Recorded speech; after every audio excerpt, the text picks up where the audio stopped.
Imagine this scenario. Your sales team just signed up for a new outreach platform. They didn't ask, they just did it. There's a deal on the line and they needed it fast. Then a month later, you find out that the marketing team just signed up for a new analytics platform, and you only found out because finance flagged the charge. If that sounds familiar, you are far from alone, because this is the scenario that is playing out across thousands, if not hundreds of thousands of organizations pretty much every day. But here's the question.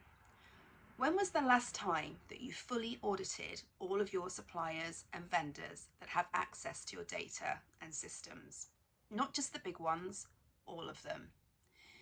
If you're like many IT and security leaders in scale-ups today, the honest answer is probably, I don't know.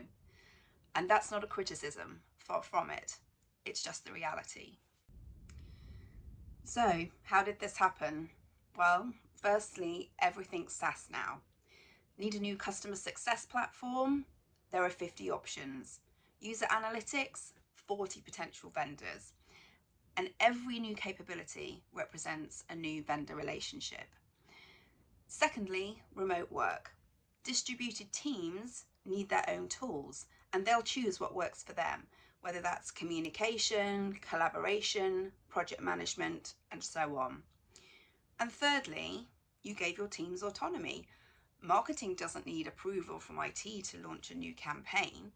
Engineering spins up its own monitoring tools, and sales will test its own platforms too. They've got budget, they've got credit cards, and they're going to use them. And this is all good because it's how scale-ups operate. It's how they move quickly.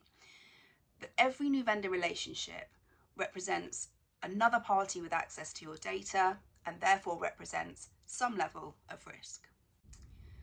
But here's the uncomfortable part. You probably think you have 20, maybe 30 vendor relationships. In actual fact, most scale-ups have between 80 and 200 vendor relationships. And that isn't counting free tier tools, contractors, or the vendor you signed up 18 months ago, but that no one has checked on since. And every single one of those parties will probably have access to some part of your data and systems, which means that every single one represents some level of risk. The really fun part is that that level of risk, that criticality, will be different for every single supplier, vendor, and partner that you work with. Now, you might be thinking, but we vet our vendors, we have a process. But when did anyone take a really close look at that supplier that you bought on 2 years ago? Do you know if they've been acquired?